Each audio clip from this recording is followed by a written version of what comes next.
वैराग्य संयम की शक्ति से पोषित होता है और खरमास उस पोषण का सर्वश्रेष्ठ समय माना गया है। नमस्कार दोस्तों, आज हम फिर बात करेंगे एक नए टॉपिक, एक नए विषय पे, और वो विषय होगा आज का समय अर्थात खरमास का समय, जिसे दुनिया वाले अशुभ मानते हैं और ऐसा माना जाता है कि इस समय शुभ कार्य भी अशुभ फल देता है। कहते हैं दोस्तों, जब मछुआरा मछली नहीं पकड़ रहा होता है तो अपना जाल ठीक कर रहा होता है। अर्थात जब समय अनुकूल ना हो, आप किसी कार्य में व्यस्त ना हो, तो स्वयं पर कार्य करें, स्वयं के साथ कार्य करें और खुद के साथ समय बिताएं। नए नए गुणों को विकसित करें अपने अंदर, अपने आप को एक योद्धा की तरह तैयार करें, ताकि जब सही समय आए, जब मौका मिले, तो सबसे ऊंची और सबसे लंबी छलांग आपका हो।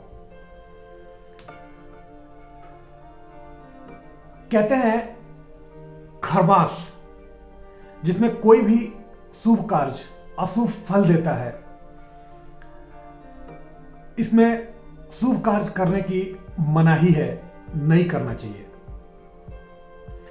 आज हम जानेंगे इसके आध्यात्मिक रहस्य को, क्योंकि हमारा सनातन धर्म हर छोटी छोटी बातों में बहुत बड़ा राज समाये हुए है, बहुत गूढ़ अर्थ समाहित किया हुआ रहता है। सनातन धर्म की हर एक बातों में एक गहरा राज, एक गहरा रहस्य छुपा होता है। तो आज हम उस रहस्य को जानने की, उसे बाहर निकालने की, उस रहस्य को समझने की कोशिश करेंगे दोस्तों। कहते हैं वर्ष के 6 ऋतुओं का विभाजन भी कुछ रहस्य समाये हुए हैं अपने आप में। हमारा जीवन चारों ओर से परिपूर्ण हो, समाज में सकारात्मक और ऊर्ध्वगामी ऊर्जा संचारित होती रहे, इसके लिए वर्ष की 6 ऋतुओं का विभाजन किया गया है और इसमें कार्यों का बंटवारा किया गया है। जैसा हम सब जानते हैं दोस्तों, शरद, हेमंत और वसंत ऋतु सांसारिक और मांगलिक कार्यों के लिए उपयुक्त माना गया है। वही शिशिर, वर्षा और ग्रीष्म ऋतु के कुछ मास आत्मिक ऊर्जा के संचयन और आध्यात्मिक विकास के लिए उत्कृष्ट माना जाता है। इसके पीछे का कारण यह है कि व्यक्ति सांसारिक जीवन से परे आध्यात्मिक तरीके से आत्मोन्नति करे और अपनी अंतर ऊर्जा को सक्रिय और संपोषित करे। आत्मविकास और उत्थान के लिए सत्संग, तीर्थाटन, ग्रंथों का अध्ययन करे, स्वाध्याय करे, चिंतन करे, ध्यान के लिए कुछ समय निकाले। इन सब आत्मोन्नति के उपायों को अपने जीवन की केंद्रीय भूमिका में लेकर आए। गृहस्थ जीवन में वैराग्य की खोज खरमास का एक विशेष लक्ष्य हमारे सनातन धर्म के द्वारा, या मैं कहूं कि हमारे पूर्वजों के द्वारा रखी गई है। जैसा कि हम सब जानते हैं दोस्तों, खरमास मार्गशीर्ष शुक्ल त्रयोदशी अर्थात 16 दिसंबर से शुरू होता है। यह हमारे जीवन को संपोषित करने का, उसे ऊर्जा से भरपूर बनाने का एक ऐसा समय है, ताकि जीवन सांसारिकता के साथ साथ आध्यात्मिक मार्ग पर भी संतुलित रूप से गमन कर सके। खरमास का समय मानकर इस समय को अशुभ मानना, उपेक्षा करना मेरे समझ से तो सरासर गलत है दोस्तों। बल्कि ये समय अंतर यात्रा के लिए सबसे उपयुक्त समय है और उत्तम माना गया है। शिशिर को पौष और माघ को तपस्या मास भी कहते हैं। हम जानते हैं कि खर मास में मांगलिक और सांसारिक कार्यों की मनाही है, जबकि सांसारिक कार्यों को निषिद्ध करने का हमारे पूर्वजों के द्वारा या सनातन धर्मियों के द्वारा एक विशेष कारण रहा है।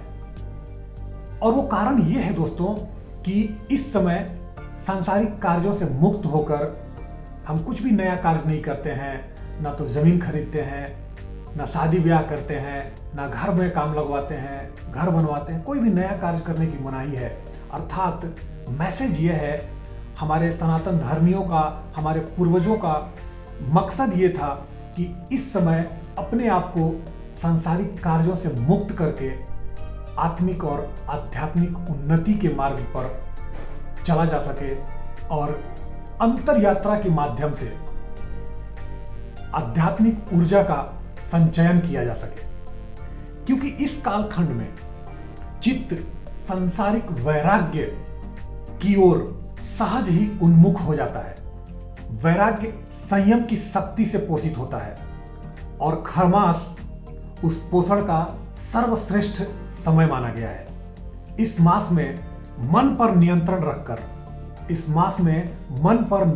रखकर संयम और सदाचार के गुण को हम सब अपने जीवन में बहुत आसानी से धारण कर सकते हैं। तो आइए जानते हैं खरमास कहा क्यों जाता है, इस नाम के महत्व को समझते हैं। मार्कंडेय पुराण के अनुसार सूर्य अपने 7 घोड़ों पर बैठकर इस पूरे ब्रह्मांड की परिक्रमा करते रहते हैं और इस यात्रा के दौरान सूर्य को एक पल के लिए भी रुकने या धीमा होने की मनाही है, निषेध है। लेकिन अनवरत यात्रा के कारण सूर्य के 7 घोड़े थककर हेमंत ऋतु में एक तालाब के किनारे रुक जाते हैं। सूर्य तो देवता है दोस्तों, और देवताओं को देवता कहा ही इसलिए जाता है कि उन्हें अपने दायित्वों का बहुत अच्छे से निर्वहन करने की जिम्मेवारी होती है और एक रत्ती भी वो अपने दायित्वों के निर्वहन में इधर से उधर नहीं होने देते हैं।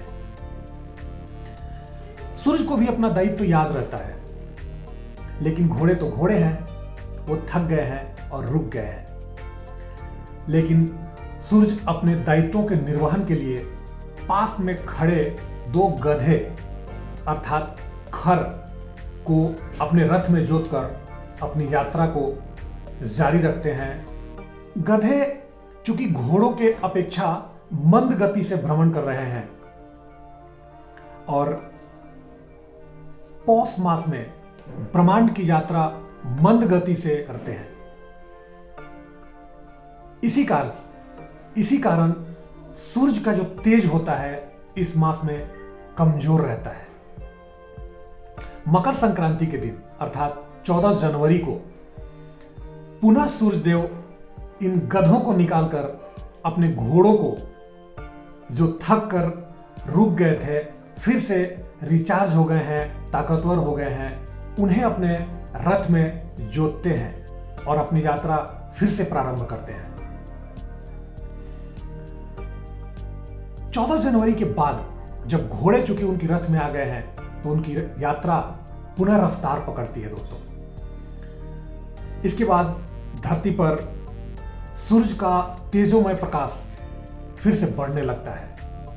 तो आइए इस आध्यात्मिक रहस्य को, खरमास के इस आध्यात्मिक रहस्य को समझते हुए, इस महत्व को समझते हुए, इस समय को अशुभ ना मानकर अपने अंतर की यात्रा शुरू करते हैं और अपने आत्मिक शक्ति के साथ साथ आध्यात्मिक शक्ति को संपोषित करते हैं, बढ़ाते हैं। अंतर यात्रा के माध्यम से अपनी ऊर्जा का संचयन करके, अंतर यात्रा के माध्यम से अपनी ऊर्जा का संचयन करके और अपने मन पर नियंत्रण और संयम के द्वारा सदाचार को अपने जीवन में धारण करते हैं। शायद यही खरमास में मांगलिक और सांसारिक कार्यों की मनाही का मकसद रहा है दोस्तों। तो इस मकसद को पूरा करते हैं और अपने जीवन में भी आत्मिक और आध्यात्मिक शक्ति का संचार करते हैं, भरपूर करते हैं स्वयं को इस खरमास के शुभ और शक्तिशाली समय में। इसी शुभकामना और इसी प्रार्थना के साथ मैं धर्मेंद्र चौबे आपसे विदा लेता हूं। मिलेंगे फिर अगले एपिसोड में एक नए विषय के साथ। तब तक बने रहिए हमारे साथ। लाइक, सब्सक्राइब और शेयर करना ना भूलें। अगर हमारे वीडियोस आपको पसंद आ रहे हैं, आपके दिल को छू रहे हैं तो